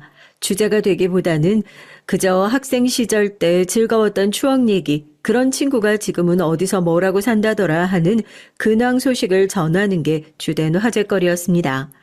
그렇지만 대학 동기들 모임 분위기는 달랐어요. 왜 대학부터 다들 점수 맞춰서 가는 곳이라 어느 학교에 가느냐에 따라 비교가 시작되는 곳이잖아요. 그래서 그런지 학교를 다닐 때에도 누가 무슨 가방을 매는지, 누가 어디에 취업을 하는지 견제가 많았고, 졸업을 해서도 맨날 누가 어디에 해외여행을 갔다더라, 누구 요새 의사를 만난다더라 하는 비교의 비교가 끝이 없는 얘기들이 참 많았죠. 우리 대학교 때 수업 같이 듣던 애 기억나? 키 좀 조그맣고 얼굴에 여드름 많다. 걔가 이번에 변호사랑 결혼을 했다더라? 어머, 진짜? 걔 팔자 폈다. 나도 소식 하나 들었어. 03학번에 치어리더 하던 선배 있잖아? 그 선배 이번에 스튜어디스로 취직했대. 이 얘기를 주로 전하는 건 대학 때부터 늘 같이 다니던 친구들이었어요. 저에겐 대학 때부터 함께해온 사총사가 있었습니다. 지금 생각해보면 그 애들은 참 대학을 다닐 때부터도 저를 많이 무시했었어요. 제가 대학교에 입학을 할 무렵에는 정말 통통했거든요. 대학교에 가기만 하면 살이 저절로 빠진다는 엄마 아빠 말만 듣고 열심히 공부하고 스트레스를 먹는 걸로 많이 풀었더니 대학교 1학년 때는 같은 과 여자애들 중에서 제가 제일 뚱뚱할 정도였죠. 그러다가 1학년 겨울방학 때 독한 마음을 먹고 살을 쫙 빼버렸거든요. 제가 봐도 다른 사람으로 전신 성형수술이라도 한 모습으로 변신했어요. 살이 빠지니 화장할 맛도 나고 옷을 사입을 맛도 나니 더욱더 스스로 꾸미고 그러니 전보다는 몇 배 예뻐지더라고요. 우와, 넌 내가 알던 애 맞냐? 정말 예뻐졌다. 이래서 살찐 사람들 두고 극지하는 복권이라고 하는 건가? 너 오늘부터 내 여자애라. 웃긴다. 네가 뭔데 내 여자 타령이냐? 애한테 선택권을 줘야지. 야, 나도 너 마음에 든다. 네가 선택해봐. 얘야 나야. 이런 식으로 개강을 하고 그런 모습으로 나타나자 동기들이며 선배며 후배며 다들 난리가 난 거예요. 수업 끝나고 따라 나와서 번호를 묻는 남자들도 많았고요. 도서관에 있으면 음료수며 쪽지가 심심치 않게 올려져 있었고요. 동기들과 술자리에 가면 옆 테이블에서 막 마음에 든다고 말을 걸어오기도 했다니까요. 거짓말 안 하고 하루에 많게는 5번 아니 10번까지도 대시를 받아봤던 것 같아요. 근데 그렇게 되고 보니까 그 사총사 애들이 그렇게 저를 질투를 하는 것 같더라고요. 은근히 선배들이며 동기 후배들 앞에서 저를 깎아내리기 바빴어요. 진짜 얘가 인기 있는 이유를 모르겠어. 예전에 너무 뚱뚱했어서 그거랑 비교하니까 더 예뻐 보이는 건가? 너 너무 기고만장해하지 마. 그런 사람들이 다 비웃는다. 사람은 겸손해야지. 이런 식으로 얘기를 하고요. 그런 애들과 왜 지금까지 인연을 이어왔냐고 물으신다면 전 그때 학교에 친구가 정말 몇 명 없었거든요. 그나마 걔들이 저한테 대놓고 퉁박을 주고 그러긴 해도 같이 다녀주긴 하니까 시간표도 같이 짜고 공강 시간도 보내면서 가까이 지낼 수밖에 없더라고요. 그 사총사 중에 3명은 졸업과 동시에 일찍이 결혼들을 했어요. 걔들도 학교 다닐 때부터 한미모했거든요. 이건 저도 인정하는 부분이에요. 한 명은 나이는 좀 있지만 자영업을 여러 개 하는 부자 남편을 만나 결혼을 했고, 한 명은 한의사랑 결혼을 했고요. 나머지 한 명은 대학 때부터 사귀던 선배와 졸업도 하기 전에 아기가 생겨서 그만 혼인 신고부터 하고 살림을 차렸죠. 결혼식은 올리지 못했고요. 여러분께도 하나 물어볼게요. 여자는 부자 남편을 만나면 자기도 부자라고 생각을 하나요? 사실 남자도 마찬가지일 테지만 제 보기에는 유난히 여자들이 좀 그런 면이 있는 것 같더라고요. 왜 명품관에서 일하는 직원들도 자기네도 명품인 양 행동하고 그러잖아요. 함께 하는 동료가 잘 나가면 자기도 같이 잘 나가는 줄 안다든지, 사귀는 남자가 잘 나가면 자기도 동급이라고 착각한다든지 하는 일이 종종 있었던 것 같아요. 왜 그 얘기를 하냐면요. 제 친구들이 딱 그런 애들이었거든요. 한의사 남편을 둔 친구는 자기도 의사인 줄 착각하고 부자인 남편을 둔 친구는 자기가 타고난 부자인 것처럼 행세를 하고요. 하다못해 대학 선배랑 그저 그런 결혼을 한 친구는 그 선배 외삼촌이 어디 정부기관 고위직이라나 뭐라나요. 그러면서 갑질을 하며 대우를 받으려는 면이 있더라고요. 가끔 그 대학 때의 사총사들과 만나서 차나 한잔 하려고 하면 의사 남편에게 시집을 간 친구는 막 호들갑을 떨면서 얘기를 해요. 어머, 너 안색이 왜 이렇게 어둡니? 어디 소화가 잘 안 되는 거 아니야? 이리 손목 내밀어봐. 내가 한번 맥 한번 짚어볼게. 네가 맥도 짚을 줄 알아? 그런 건 네 남편 전문 아니야? 남편이 전문이니까 나도 일가견이 있는 거지. 야, 원래 서당계 3년이면 풍을 읊는다잖아. 이렇게 의학적인 지식을 뽐내기도 했는데 그게 다 오전에 TV에서 하는 건강 프로그램을 보면 흔히 나오는 내용이라 빤히 다 아는 내용들이거든요.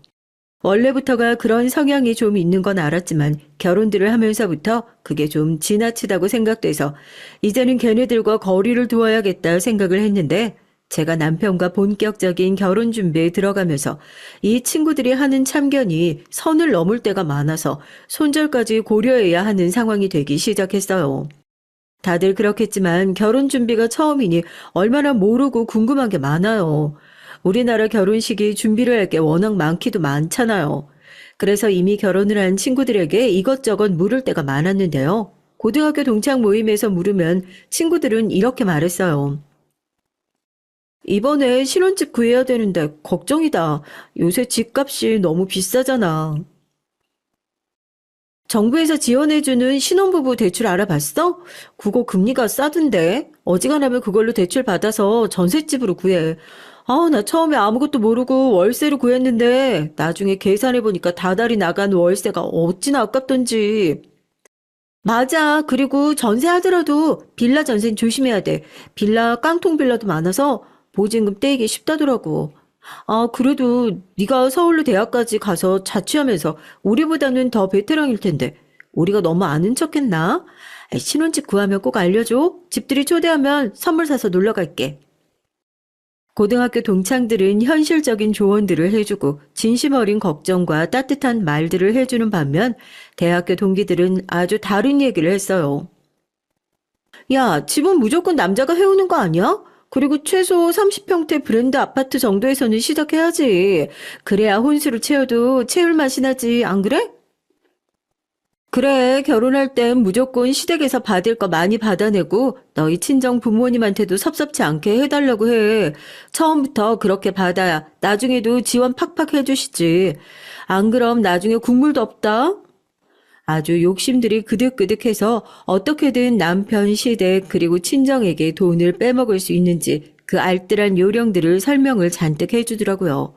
그뿐만이 아니었어요.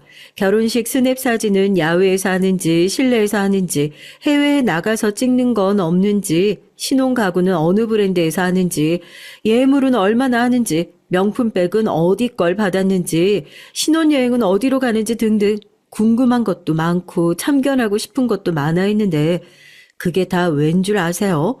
본인들이 얼마나 잘난 결혼을 했고 잘 살고 있는지 비교를 하면서 자랑들을 하고 싶어서였어요. 이번에 신혼여행은 어디로 가기로 했어? 글쎄, 아직 안 정했는데 동남아 쪽 한번 가볼까 해.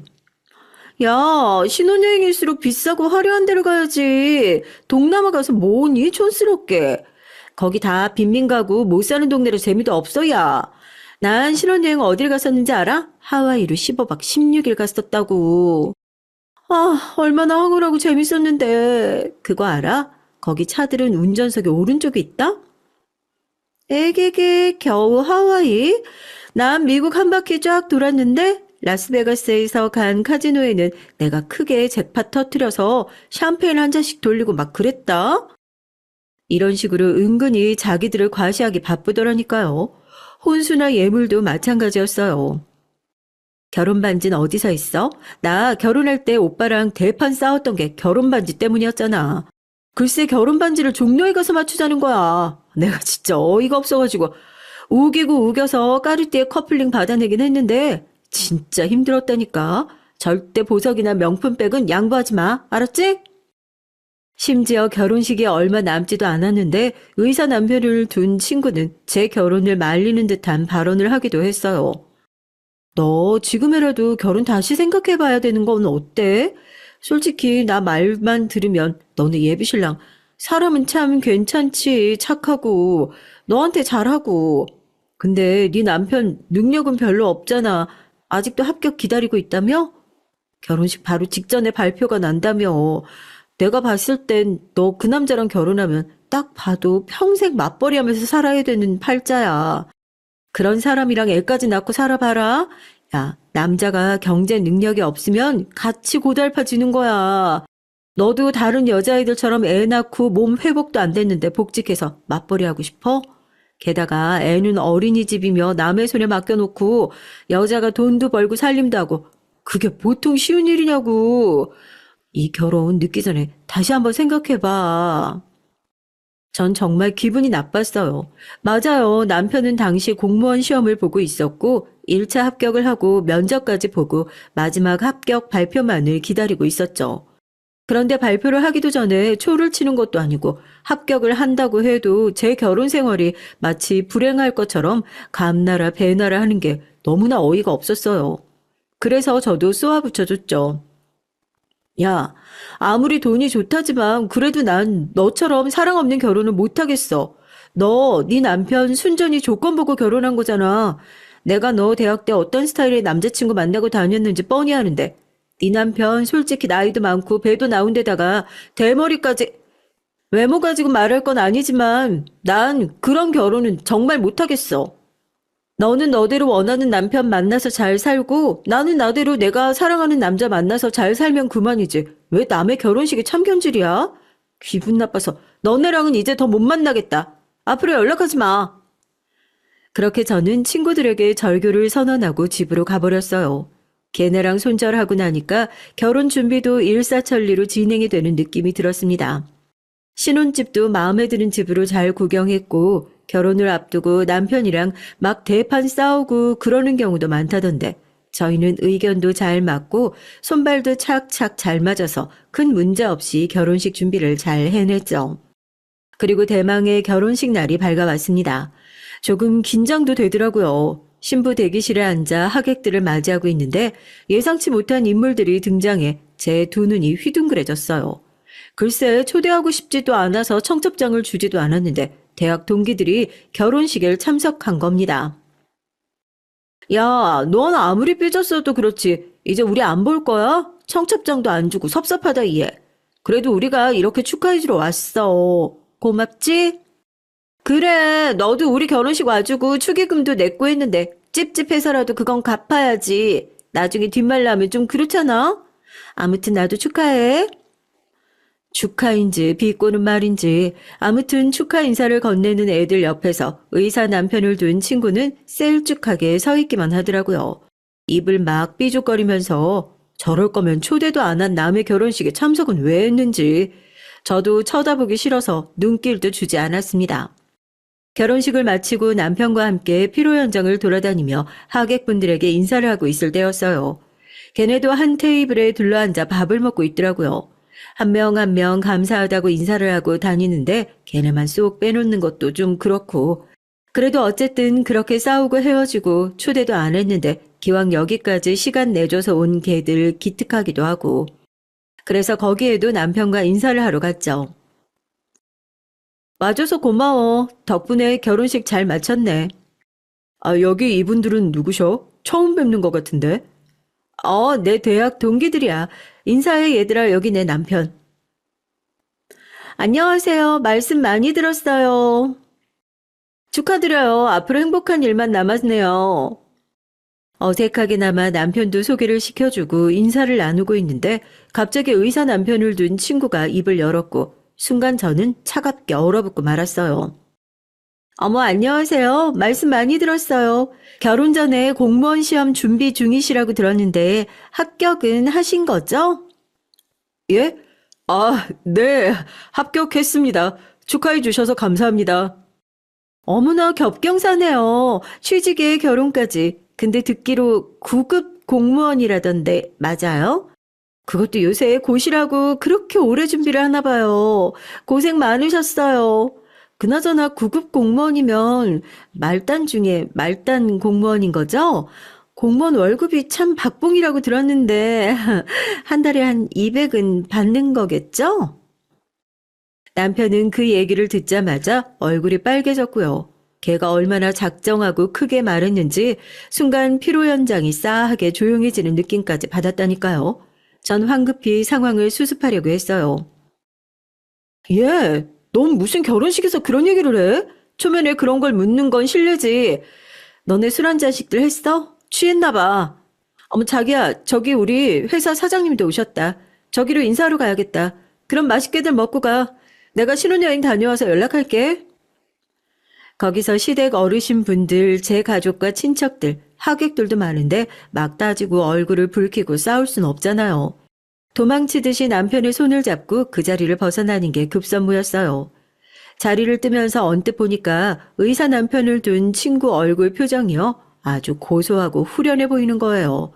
한 방 먹였다 이런 느낌? 아주 작정을 하고 온 거죠, 얘들이. 걔네 때문에 전 신혼 첫날 밤부터 남편에게 아주 굽신굽신 사과를 해야 했습니다. 자기야 미안해. 걔네가 원래 학교 다닐 때부터 날 질투하고 그러긴 했어. 그래서 멀리하려고 했고 결혼식에도 초대 안 한 건데 어떻게 알아가지고 나한테 안갚음을 하네. 자기한테까지 피해가게 해서 미안해. 아니, 안 그래도 내가 열이 받아서 진짜 걔네 뭐야? 진짜 말을 해도 너무 막말들을 하더라고. 당연하지 걔네는 다신 상종하지 마. 진짜 생긴 것부터 기분 나쁘더라. 알았어. 그렇게 할게. 정말 미안해.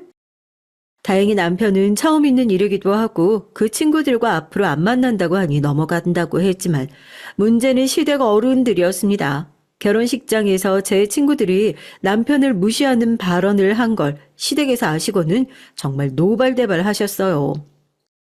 대체 너는 인맥 관리를 평소에 어떻게 하길래 그런 상스러운 것들이 친구라고 식장에 와서 입을 놀리게 해? 난 살다 그런 천박한 말 처음 들어봤다. 우리 집안이 그런 말을 들을 집안도 아니고 우리 애가 그런 말 들을 짓 한 것도 하나 없어. 성실하고 착실하게 공부해서 자기가 하고 싶은 꿈을 비로소 이루게 됐는데 뭐? 월 200밖에 못 버는 못난이 취급을 해? 그것도 새 출발하는 남의 부부 결혼식장에 와서 내 친구들이며 친척 어르신들이며 불쾌하고 화가 난다고 한마디씩 보태는데 난 또 얼굴이 화끈거려 죽는 줄 알았다. 나 역시 너희 어머니와 같은 입장이야. 너도 나중에 자식 낳아보면 알게다. 내 자식이 어디 남의 입방아에 함부로 오르내리는 걸 부모가 듣게 되면 얼마나 속이 상하는 줄 아니? 내가 보기엔 그 친구들 관상도 그렇고 옷차림이며 행동거지가 영 어울리면 못 쓸 친구들인 것 같더구나. 절대 가까이 하지 말거라. 그렇게 저는 결혼하자마자 시어머님, 시아버지에게 눈물이 쏙 빠지도록 흠씬 혼이 나고 말았어요. 그런데 여러분, 그 일이 거기에서 끝났다면 제가 이렇게 사연을 보내지 않았겠죠. 세상에 사람들 입이라는 게 얼마나 무서운지 그날 결혼식장에서의 일을 계기로 제 친구들이며 지인들에게 아주 이상한 소문이 돌기 시작했어요. 신혼여행을 다녀와 출근을 했는데 왠지 사람들 분위기가 이상한 거예요. 좀 수근수근 되는 것 같기도 하고 친한 같은 팀 직원에게 물어봤더니 글쎄 제 남편에 대해 안 좋은 얘기가 퍼지고 있다는 겁니다. 내 개인적인 느낌인 건진 모르겠는데 요즘 사람들 분위기가 좀 이상하다. 나만 보면 무슨 얘기를 하다가 말고 자리 뜨는 게 내 얘기하는 것 같은데 뭐 아는 거 있어? 안 그래도 언니한테 얘기할까 말까 고민하고 있었는데 언니는 당사자니까 알고 계셔야 할 것 같아서 얘기해드리는 거예요. 언니 결혼식 이후로 사람들이 자꾸 언니 뒷얘기들을 하는 것 같아요. 특히 언니 남편분에 대해서 말이 아주 많아요. 어? 우리 남편? 대체 무슨 얘긴데? 언니가 모자라도 한참 모자란 결혼했다는 거예요. 남자네는 집이 찢어지게 가난한 데다가 대학 나와서도 정신 못 차리고 게임 중독에 술 중독에 그나마 언니가 학원비며 생활비 다 대줘가며 뒷바라지에서 구급 공무원 만들어서 결혼한 거라고요. 친정 부모님이랑 친구들도 그 결혼을 결사 반대했는데 언니가 그 남자한테 너무 푹 빠져가지고 앞으로 고생길이 훤한데 스스로 뛰어든 결혼이라고 말들이 많더라고요. 뭐 그런 얘기들을 해? 미쳤나 봐. 그거 다 사실 아니야. 내가 그런 결혼을 왜 해? 네, 저도 그렇게 생각하고 또 그런 얘기하는 직원들한테 아니라고 설명했는데요. 당사자가 아니다 보니까 별로 믿지도 않는 눈치더라고요. 언니가 한번 나서서 해명을 해주는 게 좋지 않을까요? 말 같지도 않은 소문이라서 해명하기도 궁색하네. 알겠어. 내가 조만간 자리 한번 만들어 볼게. 저희 시댁이 찢어지게 가난하다뇨. 정말 말도 안 되는 얘기입니다. 제 입으로 말하기 민망하고 자랑질 같아서 굳이 나서서 떠벌리진 않았지만 저희 시댁이요. 우리나라에서 알아주는 자산가에 속해요. 우리나라에서 내노라 하는 금융권에 종사하신 분이 저희 시아버님의 아버지예요. 아버님도 대대로 금융권에 종사하고 계시고요. 게다가 아버님은 외국까지 유학을 다녀오신 재원이고요. 어머님도 국내 유수의 선박회사의 딸이고요. 남편 형들 모두 다 MBA를 마쳤고 박사 학위들은 기본으로 가지고 계세요. 지금은 인터넷에 이름만 검색해도 결과가 나오는 인재들이죠. 그런 집안의 막내 아들이 웬 구급 공무원이냐고요? 사실 저희 아버님 생전의 큰 소원 중 하나가 언젠가 공천이 되어 정치 활동을 하는 거예요. 저희 시댁이 돈은 무지무지하게 많아서 이제 바랄 것도 없으니 슬슬 명예를 얻는 쪽으로 눈을 돌리시는 거죠. 그러다 보니 언젠가 국회의원이 되기 전에 집안에 공무원 자식 한 명쯤은 있어야 정치 행보를 펼치기에 있어 조금 더 수월할 것 같다고 아버님께서 생각하시고 먼저 제안을 하신 거예요. 남편도 지금은 공무원이지만 차근차근 단계를 밟아 정말 나라에 큰 결정을 하는 요직을 차지하고자 마음을 먹고 있고요. 혹시라도 뒷말이 나올까봐 일부러 9급부터 시작하긴 했지만 아버님의 재력에 어머님 집안의 인맥까지 힘입으면 7급, 5급, 사무관까지는 깔아놓은 꽃길 그대로 밟고 가는 거나 다름이 없는데 이런 얘기를 들으니까 참 기가 막히더라고요. 나서서 해명을 해야 하긴 했는데 그렇다고 제 입으로 설명을 하자니 듣지도 않을 것 같고 들어봤자 믿지도 않을 것 같고요. 게다가 정말 유치하잖아요. 여러분, 사실 저는 시댁의 엄청난 부자고요. 나중에 우리나라에서 내노라 하는 큰 인물이 될 사람의 와이프입니다. 라고 떠들고 다닐 수도 없잖아요. 그래서 전 결심했습니다. 헛소문을 낸 근원인 저희 동창 친구들과 회사에서 말 많기로 소문난 여직원들을 불러 직접 눈으로 보여주기로 했어요. 저희 시댁의 엄청난 재력을요. 그러기에 앞서 먼저 남편에게 양해를 구했습니다. 여보, 우리 다음 주나 다다음 주에 집들이 한번 할까? 집들이? 난 좋지. 좋은데 당신이 괜히 이런 큰 집에 사는 거 자랑하는 것 같아서 좀 그렇다고 집들이는 안 하고 싶다고 했었잖아. 왜 갑자기 마음이 바뀌었어? 사실 결혼식 때 대학 동기들이 떠들어댄 것 때문에 이상한 소문이 도는 것 같아. 회사에도 그렇고 대학 동창들 사이에서도 그렇고. 글쎄 사람들이 뭐라는 줄 알아? 우리 부부가 바보 온돌과 평강공주래. 자기 집이 찢어지게 가난하고 자기는 빈둥빈둥 놀고 먹길 좋아하는 한량의 백수인데 내가 뼈 빠지게 뒷바라지에서 만든 게 고작 9급 공무원이라는 소문이 돌더라니까. 뭐? 아, 그것도 자기 대학 동기들이 낸 소문 아니야? 이것들을 그냥... 뭐 걔네가 결혼식 때 벌인 행패 때문에 퍼진 말들이니까 근본적인 원인은 걔네들 맞지. 그러니까 자기야, 나 지고는 못 사는 성격인 거 알지? 아무래도 본때를 보여줘야겠어. 다음 주에 아예 걔네들 초대해서 성대하게 집들이 하면서 입이 떡 벌어지게 만들어버리는 거야. 그 잘났다는 의사 남편, 부자 남편도 초대해서 말이야. 아, 그래. 무슨 의도인지 알겠다. 그러니까 나 9급 공무원이라고 무시하고 자기 깔보던 친구들한테 한번 크게 매운맛을 보여주고 싶다는 거지? 어, 마지막으로 한 번만 그렇게 하면 안 될까? 내 그것들 다시는 헛소리 퍼뜨리고 다니지 못하게 코를 납작하게 만들어주고 다시는 상종도 하지 않을게. 부탁이야, 여보. 그래, 여자들의 귀싸움이라니. 나도 왠지 흥미진진해지는데? 당신이 원하는 대로 준비하고 친구들한테 보여줘봐. 난 무조건 당신 편만 들고 당신이 하라는 대로 장단 맞춰줄게. 왠지 남편도 신이 나는 것 같더라고요. 제가 말했죠. 역시 남편과 저는 죽이 참 잘 맞는다니까요. 그렇게 저는 대학 동기 사총사에게 연락을 돌리기 시작했습니다. 먼저 제일 우두머리급인 애가 움직여야 나머지 애들도 따라올 것 같아서 그 친구에게 전화를 걸었어요. 오랜만이야. 혹시 다음 주 토요일에 시간 돼?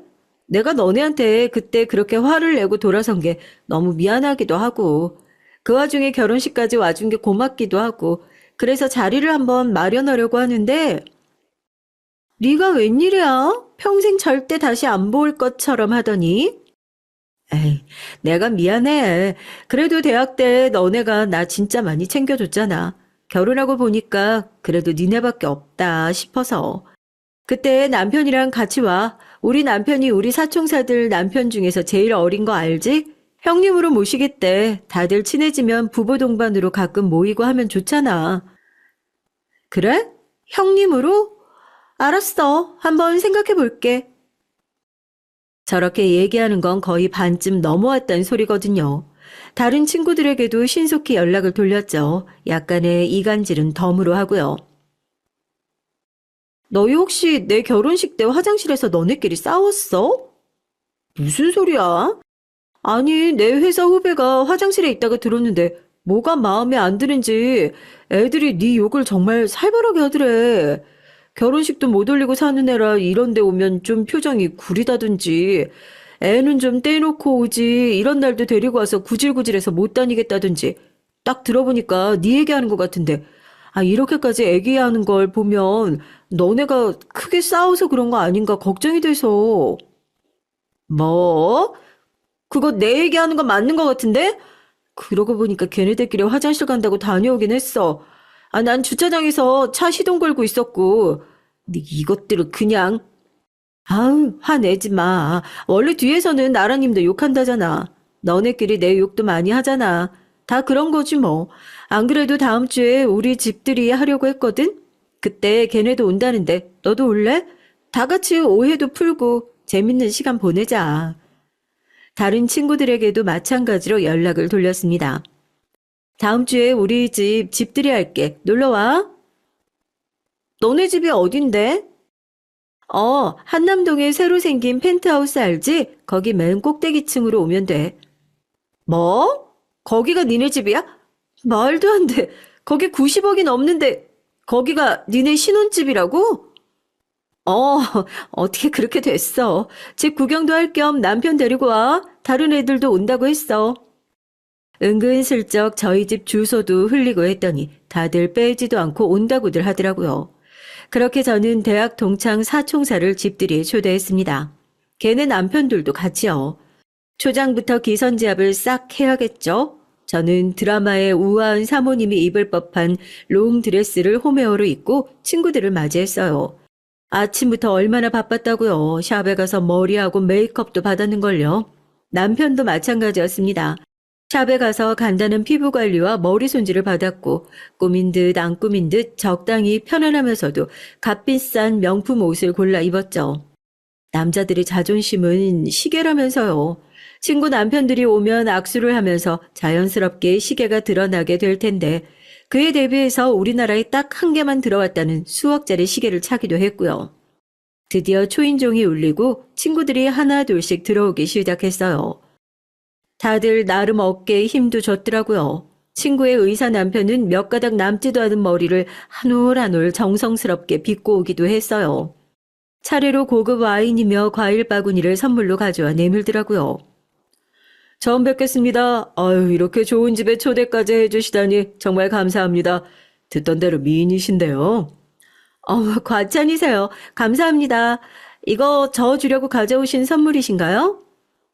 네, 빈손으로 오기 뭐해서 약수하지만 준비했습니다. 너무너무 감사해요. 얼른 들어와서 앉으세요.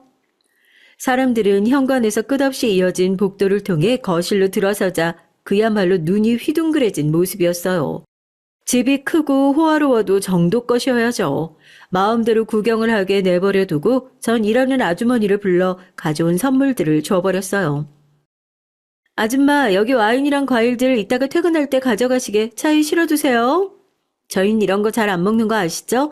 가져가셔서 친구분들께 선물하시거나 아주머니 입맛에 맞으시면 아주머니께서 드시든가요. 아유, 이런 귀한 걸 매번 감사합니다. 사모님 잘 먹겠습니다. 친구들은 벙찐 표정이었어요. 애써 장만해온 선물을 면전에서 일하는 아주머니에게 줘버리다니 기분이 나쁘기도 했겠죠. 뭐 어떤가요? 일부러 무시하려고 대놓고 한 행동이었는데요. 분위기를 바꿔보고 싶었는지 다른 친구의 남편이 말문을 열었습니다. 저희와 학교를 같이 다녔던 선배였죠.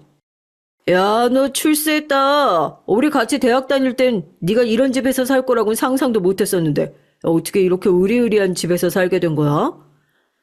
사실 좀 민망해서 말 안 했는데 우리 시댁이 원체 부자셔서 이렇게 신혼집도 좋은 곳으로 지원해 주셨어.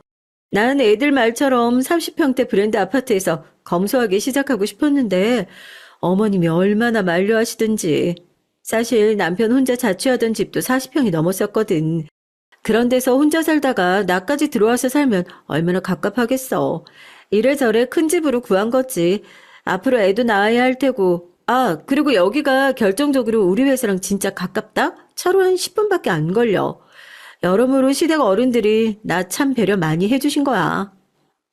친구 남편들은 집 여기저기를 둘러보며 감탄사를 내뱉고 고개를 끄덕이며 제 얘기를 경청하는데 제 친구들이요? 어쩐지 배가 엄청나게 아픈 표정이더라고요. 똥 씹은 얼굴로 앉아있던 한 친구가 문득 생각난 듯 질문을 던졌습니다. 근데 너희 남편 9급 공무원이라고 하지 않았나? 난 당최 이해가 안 되네. 이런 부잣집 아드님께서 9급 공무원이라니 사업이나 뭐 다른 걸 해도 되지 않나? 맞아. 나도 그게 좀 의문이네. 우리 남편처럼 사업을 좀 해보는 건 어떠세요? 집에서 뭐든 지원을 빵빵하게 해주실 것 같은데. 저희 남편 월에 2천만 원도 더 벌어요. 얘들이 또 아무것도 모르는 섭섭한 소리들을 하네. 안 그래도 너네가 결혼식 때 9급 공무원 월급이 200만 원이니 뭐니 떠드는 바람에 내가 얼마나 곤란했는지 알아? 시부모님께 그런 천박한 말 하는 친구들이랑 어울리지도 말라고 처음으로 크게 혼나기도 했어. 사실 우리 남편 나중에 정치할 거야. 그래서 9급 공무원부터 시작하는 거고. 그 전에 아버님도 공천 받으려고 준비 중이셔서 선거운동하러 다니실 때 옆에 공무원 아들이 든든하게 지원 사격해드리면 좋을 것 같아서 이희가 선택한 직업이 공무원인 거야. 어머, 얘 좀 봐. 정치는 아무나 하니? 정치인이래. 요즘 들은 말 중에 제일 웃긴다. 아니, 남편분이 말해보세요. 진심이세요? 친구는 제 얘기를 듣더니 막 비웃으면서 남편에게 화살을 돌리더라고요. 제 남편은 정색을 하고 얘기를 했습니다. 제가 못할 것 같으세요? 그럼 몇 년 지켜보시죠. 전 자신 있거든요. 이 사람이 그렇게 될 수 있도록 내조도 잘 해줄 거라고 믿어요. 자자, 재미없는 얘기 그만하시고 식사들부터 하시죠. 아주머니, 준비 다 됐죠? 남편의 리드에 따라 저희는 식사 테이블로 자리를 옮겼어요. 오늘 요리는 코스로 준비했어. 차려놓고 먹는 거보단 바로바로 아주머니들이 속도 맞춰서 준비해 주실 거야. 맛있는 거 많이 준비했으니까 시간 넉넉히 잡고 즐겨보자고. 우리 샴페인도 한 잔씩 할까? 저희 아주머니들이 가져다 주신 샴페인을 보고 친구들이며 남편들은 입이 떡 벌어지더라고요. 한 병에 100만 원을 호가하는 비싼 술이었거든요. 아유, 덕분에 저희가 귀한 술과 맛있는 음식을 대접받네요. 제가 건배사를 외치겠습니다. 다들 잔 들어주세요. 시작하는 예비 정치인 부부의 멋진 미래를 위하여. 그렇게 술잔을 한 잔, 두 잔 기울이다 보니 다들 술이 제법들 취했더라고요. 저도 좀 취기가 올라왔고요. 그런데 웃긴 게 뭐였는지 아세요? 제 부자 남편에 대해 알기 전에는 그렇게 저를 무시하고 깎아내리던 애들이 이 집에 초대를 하고 기가 팍 꺾이자 이제는 다른 친구들을 표적으로 삼아서 막 무시를 하고 그러는 거예요. 아우, 대낮부터 샴페인을 마셨더니 좀 취하네. 야, 너 거실로 가서 내 가방 좀 가져와봐. 화장 좀 고쳐야겠어. 야, 넌 손이 없니 발이 없니? 네 가방 네가 가지고 와. 왜 뜬금없이 나를 시켜? 뭐? 아니 가져오라면 가져올 것이지 무슨 말이 이렇게 많아. 내 가방 가져오는 김에 네 가방도 좀 가져와서 거울 좀 봐봐. 너 이빨에 뭐 꼈어? 이게 보자보자니까 사사건건 날 무시하네. 야, 너네가 평소에 나 무시하는 거 내가 모를 줄 알아? 안 그래도 내가 오늘 따지려는 것도 있었어. 너네 얘 결혼식 날 화장실에서 내 욕했다며? 내가 식도 못 올리고 애 데리고 다니면서 구질구질하게 하고 다닌다고 그렇게 내 뒷담화를 깠다며. 니네가 그러고도 친구냐? 막 그러면서 자기네끼리 싸우기 시작하는 겁니다. 급기야 친구들의 싸움은 남편들의 싸움으로까지 번지기 시작했어요. 뭐? 이게 말이 사실이야? 너네 정말 그렇게 얘기했어? 틀린 말도 아니잖아요. 오빠가 애 졸업하기 전에 임신시켜서 얼마나 고생을 많이 시켰어요? 쟤도 이런 집에 시집왔으면 고생 하나 모르고 살았을 애예요. 그런데 지금 봐봐요. 애 키우고 살림하고 돈까지 버느라 지금 우리 중에 제일 늙고 아줌마 같잖아요. 이게 다 오빠 때문인데 어디서 콘소리예요? 뭐라고? 인연들이 말이면 단 줄 알아. 아니 이보세요. 2년이라니요. 그래도 남의 와이프인데 2년 전년 하는 건 좀 말들이 심한 거 아닌가요? 그렇게 식사 자리는 막 싸움이 나서 아수라장이 되어가지고 있는데 일하시는 아주머니가 혼비백산을 하셔서 호들갑을 떨면서 와서 말을 하기 시작했습니다. 사모님, 아유, 드레스룸에 있던 목걸이가 없어진 것 같아요. 아까 깨끗이 닦아달라고 하셔서 닦으러 갔는데 아무리 찾아봐도 없어요. 아, 분명 1시간 전에 저한테 얘기하실 때까지만 해도 있었는데. 네? 아, 그 다이아 목걸이 말이에요? 나 큰일이네. 그게 얼마짜린데? 제가 이런 말씀 드려도 되는지 모르겠지만, 저 친구분들이 좀 수상한데, 혹시 가방 좀 잠시 확인해봐도 될까요? 아주머니가 난데없이 지목한 친구는 의사 남편을 둔 친구였습니다. 그 친구는 얼굴이 순식간에 빨개지면서 발끈해서 소리를 빽 질렀어요. 어머, 이 아줌마 미친 거 아니야? 지금 내가 그 목걸이를 훔쳤다는 거예요? 나 아니에요. 정말 기분 나빠서 더는 못 있겠네. 야, 너 돈 좀 있는 남편 만났다고 이렇게 돌변해서 사람 무시하는 거 아니야. 너 자랑질 지금까지 참고 들어주느라 힘들었는데 이런 도둑 취급까지 하다니 더는 못 참겠다. 여보, 가요. 나 집에 갈게. 막 화를 내면서 자리에서 일어나려는 친구를 아주머니가 막아 세웠습니다. 그리고 친구의 가방을 낚아채서 탈탈 털어버리는 거예요. 그런데 그 순간 찰그랑 소리를 내면서 대리석 바닥에 떨어진 것은 다름 아닌 제 목걸이였습니다. 어머, 이거 내 목걸이잖아. 이게 왜 여기 들어가 있어? 야, 나 아니야. 내가 훔친 거 아니라고. 사실 그 친구는 대학 때부터 안 좋은 손버릇이 있었던 걸 저는 알고 있었어요. 없이 살았던 것도 아닌데 은근히 어딜 가나 뭘 훔치기를 좋아하더라고요. 그게 약간 스트레스를 해소하는 하나의 방법 같기도 했고요. 워낙 무력이 많기도 많은 애고요. 그런 애라는 걸 미리부터 알고 있어서 제가 일부러 화장실에 그 친구의 눈에 잘 보이는 데다가 그 목걸이를 놓아둔 겁니다. 손을 씻으러 갔다가 그 목걸이를 받겠고 훔치지 않고서는 참을 수가 없었겠죠. 그러고서는 이렇게 친구들이며 남편 앞에서 개망신을 당하게 된 거예요. 아니, 남편분 병원이 잘 안 되시나 봐요. 저는 제 결혼식에서 제 공무원 월급 가지고 그렇게 무시를 하시길래 남편분이 원체 돈을 잘 버시는 줄 알았는데 이렇게 친구 집에 와서 뭘 훔치기까지 하는 거라면 얼마나 궁핍한 생활을 하시는 거예요? 그치만 이건 범죄입니다. 그 목걸이가 얼마짜린 줄 아세요? 1억이 넘는 건데 경찰에 신고를 해야겠네요. 그거 말고도 또 훔쳐서 옷 속에 집어넣으셨는지 저희가 수색을 해볼 수도 없고 당장 경찰 부를게요. 경찰을 부른다는 말에 그 친구는 사색이 돼서 막 빌기 시작하더라고요. 제가 큰 실수를 했어요. 정말 죄송해요. 술이 좀 많이 취했나 봐요. 제가 한눈에 보기에 고가의 다이아가 박힌 목걸이라 그걸 화장실 같은데 막 두면 안 될 것 같아서 나오면서 가져다 주려던 걸 가방에 넣고 까먹은 거예요. 죄송해요. 근데 맹세코 이것 말고 손댄 거 없어요. 정말이에요. 사과할게 그것뿐이야. 그동안 사사건건 나 무시한 거 결혼식에서 작정하고 공무원 월급 들먹인 것도 당장 사과해. 그래, 내가 다 미안해. 잘못했어. 다신 안 그럴게. 그렇게 망신이란 망신은 다 당하고 번갈아 가면서 사죄를 마친 후에야 친구들은 집으로 돌아갔습니다. 참 사람이란 게 간사하죠.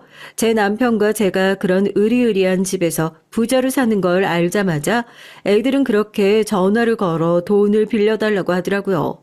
어느 날은 의사 남편을 둔 친구가 전화를 걸어와서 친한 척을 하면서 막 급전이 필요하다는 거예요. 있지, 나 급하게 1,000만 원만 빌려줄 수 있을까? 은행 이자료에서 빌려주면 정말 고맙겠어. 왜? 무슨 일인데? 사우나 갔다가 나도 모르게 다른 사람 가방에 또 손을 대버렸어. 근데 그게 일이 커져서 그쪽에서 나를 고소한다고 난리도 아니야. 하나밖에 없는 엄마 유품이었다나 뭐라나. 난 그것도 모르고 집에 가는 길에 지하철 어디 쓰레기통에 버려버렸거든. 합의금을 줘야 되는데 남편 알면 나 정말 죽어. 이혼감이야. 한 번만 더 뭐 훔치다가 걸리면 가만히 안 둔다고 했었거든. 주변에 이렇게 큰 돈 바로 빌려줄 수 있는 사람은 너밖에 없어서 그래. 나 좀 도와주면 안 될까? 도와주긴 뭘 도와줍니까? 이참에 남편한테 호되게 욕을 얻어먹든 유치장 신세를 지든 해서 그놈의 도벽을 좀 고쳤으면 하는 바람에서 깔끔하게 거절을 해버렸어요. 이런 게 참 우정이죠. 그러고 며칠 후에는 부자 남편을 둔 친구가 연락을 해왔지 뭐예요. 우리 남편이 이번에는 베트남에서 사업을 해보려고 하거든. 그쪽에서 커피 체인점을 하면 그게 그렇게 승산이 있대. 혹시 너희 시댁에서 투자금을 좀 융통할 수 있을까? 지분 설정은 확실하게 할게. 너네 시댁도 커피 체인점 주주가 되는 거야. 혹시 아니? 잘 되면 막 전 세계로 뻗어나갈지? 그리고 말이 나와서 하는 얘긴데 혹시 너희 시댁 분들 중에서 베트남 쪽으로 인맥 있는 사람 없니? 당연히 있고 말고요. 저희 시어머님의 외조카가 여러 나라에서 외교관 일을 하는걸요. 베트남에서도 몇 년 주재원으로 있었다고 들었는데 그분을 통하면 고급 인맥과도 연이 닿을 수 있겠죠. 그러나 그것도 깔끔하게 거절하고 알려주지 않았습니다. 네 부자 남편 자랑을 그렇게 하더니 아니 왜 사업이 요새 어려워? 근데 우리 남편은 사업 쪽에는 원체 관심이 없어서 미안한데 도와주긴 힘들겠다. 마지막 남은 친구도 몇 번 연락이 오긴 했어요. 야, 네가 보기에도 내가 아줌마 같아? 우리들 중에 제일 늙었어? 피부과 가서 주름이나 쫙 좀 펴볼까? 너 다니는 데 있어? 나도 같이 한번 데려가 주라. 걔 의사 남편이 피부과 전문이라고 하지 않았나? 우리 거기로 가자. 거기서 크게 결제 한번 지르고 걔 기 확 죽여주는 거야. 어때? 생각만 해도 신난다. 제가 미쳤나요? 아까운 제 돈으로 남의 피부를 땡겨주고 남의 자존심까지 세워주게요. 그 친구에게도 단칼에 거절을 했더니 더 이상 그런 부탁을 하진 않더라고요. 돈이 좋긴 좋은 게 뭔지 아세요? 그렇게 친구들에게 모질게 단칼에 거절을 해도 애들은 저한테 잘 보이고 싶어 안달인 거예요. 지금 당장은 아니지만 언제라도 큰 돈이 필요할 때 손을 벌릴 비빌 언덕 같은 게 필요하다고 판단을 한 게 아닐까요? 그렇지만 전 그 사총사에게 비빌 언덕이 되어줄 생각은 추호도 없습니다. 전 이번 일을 계기로 진짜 친구를 남기고 가짜 친구를 걸러낼 수 있게 됐어요. 우정에도 참 우정과 거짓 우정이 있다는 걸 알게 된 셈이죠.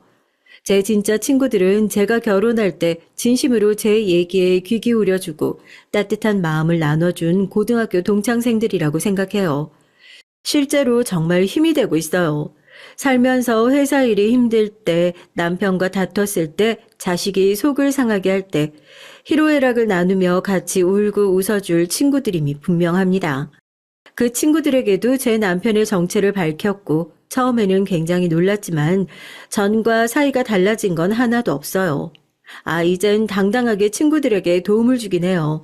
한 친구는 며칠 전에 급하게 전세 보증금을 올려줘야 하는데 낼 돈이 없다기에 제가 큰 돈을 선뜻 조건 없이 빌려주기도 했어요. 그 친구도 정말 고마워하며 제가 필요 없다는데도 다달이 은행 이자에 얼마를 더 붙여서 제 통장에 넣어주고 있습니다. 다른 친구는 남편과 자영업을 하고 있는데요. 얼마 전까지 코로나 때문에 소상공인들이 참 많이 힘들었잖아요. 제 친구의 가게도 큰 타격을 입었었는데 그 친구를 위해서 그 가게 매출을 올려주려고 저도 무척 노력했어요.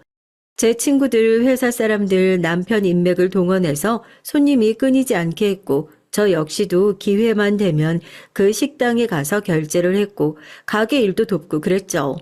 덕분에 어려운 와중에도 장사할 맛이 났다며 아직도 친구 부부는 저에게 참 고마워하고 있습니다.